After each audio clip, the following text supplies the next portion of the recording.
बेरोजगारी का मुद्दा एक सबसे बड़ा मुद्दा है, जिस मुद्दे को भारतीय जनता पार्टी नजरअंदाज करने का काम करती है। या तो भारतीय जनता पार्टी हिंदू मुसलमान पे राजनीति करती है या मंदिर और मस्जिदों के नाम पर राजनीति करती है। लेकिन हरियाणा की जनता इतनी समझदार हो गई है कि उसको समझ में आ गया है कि 10 साल के अंदर, पिछले 10 साल में हमारे बच्चों का फ्यूचर, उनका करियर सब गर्त में जा चुका है। हरियाणा भारत का पहले नंबर का राज्य है जो बेरोजगारी में नंबर 1 है। शायद आपको ये बात भी नहीं पता होगी कि हरियाणा से सबसे ज्यादा महिलाएं लापता हैं। आपको एक बात बता दूं, लेकिन वहां के मुख्यमंत्री महिलाओं को ढूंढने में और नौजवानों को रोजगार दिलाने में, दोनों ही कार्यों में असफल रहे हैं। और जिस तरीके से हरियाणा के नूह में के मेवात में दंगे भड़काने की भी कोशिश करी थी, वो आपने देखा था। उसके बाद जो किसानों की, जाटों की जो महापंचायत हुई, जाट और किसान सब एक हुए, मुस्लिम हिंदू सिख ईसाई सब एक साथ हुए, जिस कारण हरियाणा के अंदर दंगे रुके। आपको एक बात बता दूं, भारतीय जनता पार्टी हरियाणा के अंदर चुनाव लड़ने के लिए कोई मुद्दा नहीं ढूंढ पा रही है, क्योंकि बीजेपी के मुद्दे एजुकेशन, हेल्थ और डेवलपमेंट तो है नहीं। आप मुझे बता दीजिए कि कब देश के प्रधानमंत्री खड़े होकर शिक्षा पे चर्चा करते हैं, कब देश के प्रधानमंत्री एजुकेशन पे, डेवलपमेंट पे चर्चा करते हैं, हेल्थ पे चर्चा करते हैं। प्रधानमंत्री की जो चर्चा होती है या तो कांग्रेस को लेकर होती है, या विपक्ष को लेकर होती है, या नेहरू को लेकर होती है। बस इसी चीज को लेकर प्रधानमंत्री की चर्चा होती है। प्रधानमंत्री ये नहीं बताते कि उन्होंने क्या काम किया है। पिछले 10 साल के अंदर हरियाणा के अंदर भारतीय जनता पार्टी की सरकार है। कोई मुझे बता दे हरियाणा का बीजेपी का नेता कि हरियाणा के लिए ये काम हुआ है, तो किसानों को ये सुविधा मिली है। खट्टर कहते रहे विकास ही विकास हुआ है, 9.5 साल मैंने किया, 5 महीने सही नहीं। मैं वही तो बता रहा हूँ, अगर विकास हुआ, खट्टर जी, विकास हुआ या नहीं हुआ ये तो मुझे पता नहीं। अगर विकास हुआ होता तो मुझे तो लगता नहीं कि आपको हटाने की जरूरत पड़ती। अगर कोई आदमी विकास कर रहा है तो उसको हटाने की जरूरत तो पड़ती नहीं। तो ये बात तो बीजेपी को खुद भी नजर आई, तभी तो मनोहर लाल खट्टर को, माफ कीजिएगा, खट्टर को, मनोहर लाल खट्टर जी को हटाया गया वहां से और उनकी जगह सैनी साहब को लेकर आया गया। लेकिन मैं आपको बताता रहा हूँ, एक कहावत है कि चोर चोर मौसेरे भाई, वही मैं आपको बता रहा हूँ। आप भले ही मुख्यमंत्री के कितने भी चेहरे हरियाणा में चेंज कर लीजिए, हरियाणा की स्थिति में कोई सुधार नहीं आ सकता। ये बात मैं आपको बता दूं। हरियाणा के किसान के ऊपर क्या क्या टिप्पणी की गई वो पूरे देश ने देखा। हरियाणा के नहीं, पूरे देश के किसानों पर। मोदी लहर चल रहा है सर हरियाणा में। जी, मोदी लहर। आप एक बात मुझे बताइए, इसको अगर मोदी लहर कहते हैं तो ये मोदी लहर आपको सारे देश में देखने को मिलेगी। अभी गांव के अंदर जो है बीजेपी के नेताओं को घुसने नहीं दिया जा रहा। वोट मांगना तो दूर की बात, घुसने नहीं दिया जा रहा। जो स्थिति इनकी पंजाब में हुई, अब पंजाब से लगे हरियाणा के अंदर में भी वही इनकी स्थिति हो रही है। और आपको बता दूं, आने वाले वक्त में महाराष्ट्र के चुनाव में भी इनकी यही स्थिति होगी, दिल्ली में भी इनकी यही स्थिति होगी। ये लाख और अनेक कोशिश और प्रयास कर लें कि हिंदू मुसलमान के जरिए वोट हासिल कर लेंगे, जनता को लड़ाकर वोट हासिल कर लेंगे, मुसलमान के खिलाफ जहर घोलकर वोट हासिल कर लेंगे, तो ये इनकी एक बिल्कुल गलतफहमी है और गलत सोच है। लेकिन पहलवान विनेश फोगाट भी चुनाव लड़ रही हैं, ब्रिजभूषण कह रहे हैं, कंगना भी कह रही हैं, जा रहे हैं प्रचार करने उनके खिलाफ में। हाँ, तो एक बात मुझे बताइए ना ब्रजभूषण शरण सिंह, कि अगर इतनी बात हरियाणा की जनता सुन रही है तो उत्तर प्रदेश छोड़ के अब की बार हरियाणा से चुनाव लड़ लेते, एक आध सीट से विधानसभा चुनाव क्यों नहीं लड़ लेते हरियाणा से।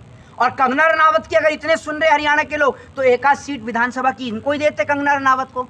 मैं कह रहा हूँ इन दोनों की जमानत जब्त हो जाती, इन दोनों की जमानत जब्त हो जाती। मंडी से भी जीती तो है जी, मंडी से भी जीती तो है। अगर ये बयान जो किसानों के लिए इन्होंने अब दिया है, अगर ये पहले दी दिया होता ना, तो मैं आपको बता रहा हूँ वहीं मंडी से, वहीं मंडी की जनता ही इनको भगाने का काम करती। ये बता दूं, वो किसान जो लोगों को अनाज पैदा करके उनका पेट भरने का काम करता है, हमारे देश की सरकार उस किसान के लिए खालिस्तानी, पाकिस्तानी, आतंकवादी जैसे शब्दों का प्रयोग करती है। इस देश की सरकार का मैं ये समझ में नहीं आता कि देश के अंदर रहने वाले लोगों को ही पाकिस्तानी करार देती है।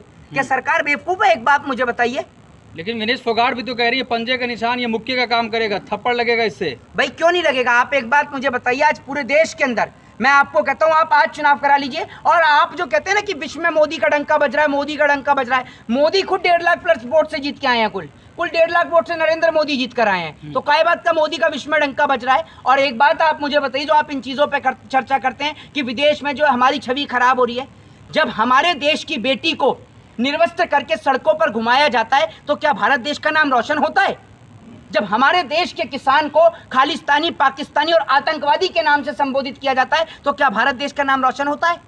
क्या जब इस देश में एक बेटी के साथ बलात्कार होता है तो क्या देश का नाम रोशन होता है?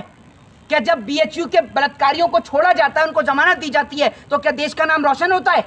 बताइए ना आप मुझे कि जब हमारे देश के अंदर हमारे देश के नौजवान रोजगार के लिए सड़कों पर उतरते हैं और उनको लाठी और डंडे से मारा और पीटा जाता है तो देश का नाम रोशन होता है?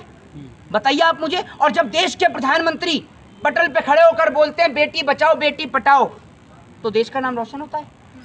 लेकिन बताइए ना मुझे आप। लेकिन भाजपा कह रही है विनेश फोगाट की जमानत जब्त होने जा रही है। तो एक काम करें कि जब भाजपा कह रही है कि विनेश फोगाट की जमानत जब्त होने जा रही है, तो एक काम करें, जो बात ये कह रहा है उसको ही सामने लड़ा दीजिए, विधानसभा का चुनाव उनको ही लड़ा दीजिए ना। इस देश की जनता इतनी भी अनपढ़, जाहिल और गवार नहीं है कि आप जैसे लोगों को वोट दे दे।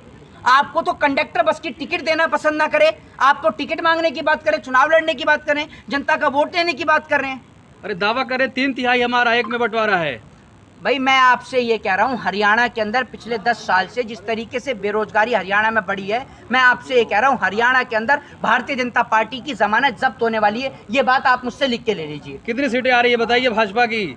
मैं आपसे ये कहता हूँ ये फैसला इस देश की जनता का है, मेरा और आपका नहीं है। लेकिन जैसे मैं हरियाणा होकर आया हूँ, मुश्किल से 5 से 10 सीटें या 15 सीट अगर बीजेपी ले आती है तो बहुत बड़ी अचीवमेंट समझिएगा। लेकिन सरकार बनाना बिल्कुल गलत है। बिल्कुल सरकार हरियाणा में किसी कीमत पर नहीं बन रही है।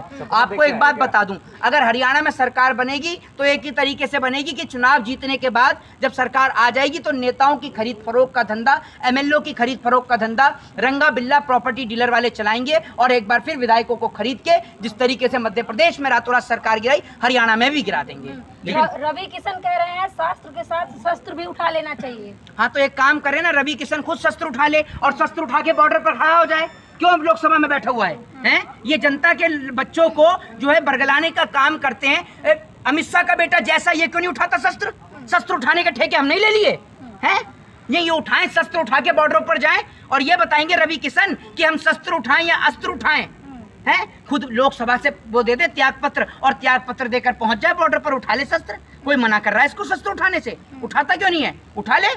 सांसद हैं, तमाम लोग देखते हैं, उनको पसंद करते हैं। आपके पापा भी पसंद करते हैं या आपके परिवार वाले भी पसंद करते हैं? कर रहे हैं आप निजी लोग, मैं तो पूछ रहा हूँ, आप ही कह रही है सांसद है पसंद करते हैं, आपकी लोकसभा से सांसद हैं। जनता पसंद करती है, जनता पसंद करती है। तो जनता पसंद करती है, किस बिहार पर पसंद करती है? कि एक अच्छे नेता इसलिए जनता पसंद करती है? ये नाचने गाने का काम करते हैं इसलिए जनता पसंद करती है? एक बात आप मुझे बताओ ना, बताओ आप मुझे। एक अगर प्रैक्टिकली बात बोलूं तो जनता पसंद तो सनी लियोन को भी करती है, तो ये थोड़ी है कि उसको चुनाव लड़ा के चुनाव जिता देंगे।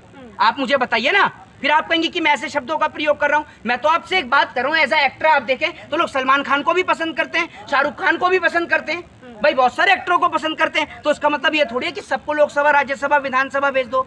भाई जो व्यक्ति उसके काबिलियत रखता है। अब सलमान खान सबको फिल्मों में अच्छे लगते हैं तो लोग फिल्म में उनको देखना पसंद करते हैं। मतलब मोदी को पसंद नहीं करते आप? जी, मोदी को पसंद नहीं करते? भाई मोदी जी को तो पूरा देश में कोई पसंद नहीं करता। आप मुझे बता दीजिए ना, ऐसे मोदी बने हुए पीएम? किसे? मोदी जी। अब ये क्या पता है किसी को कि मोदी जी को असली में जनता ने वोट दिया या बेमानी के दम पर जीते हैं? ये भी तो नहीं पता, क्योंकि हमने तो अपनी आंखों से चंडीगढ़ का मेयर का चुनाव देखा था। जब एक छोटे से मेयर का चुनाव जीतने की औकात भाजपा की नहीं है तो लोकसभा कहां से जीतेगी? मुझे तो लगता है बेमानी के दम पर ही जीती हुई है। लेकिन आप कह रहे हैं जमानत जब्त होगी, मीडिया सर्वे कह रहा है कांग्रेस कहीं नहीं है, पूरे हरियाणा में पिछड़ रही है। अरे तो मीडिया किसको दिखाएगी? मीडिया, एक बात आप मुझे बताइए, एक बच्चा कभी अपने बाप की बुराई कर सकता है? बताइए आप मुझे, कर सकता है क्या? तो वही आदत है मीडिया की। तो मीडिया के पिताजी कौन है?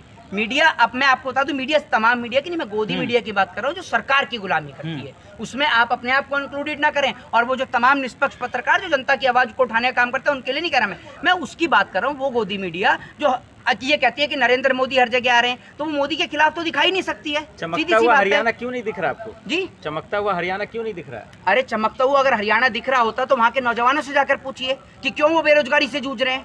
बताइए ना आप मुझे, क्यों जूझ रहे हैं बेरोजगारी से? आप इस बात को डिनाई करें, मेरे को लाके दिखाएं प्रूफ कि हरियाणा में बेरोजगारी नहीं है।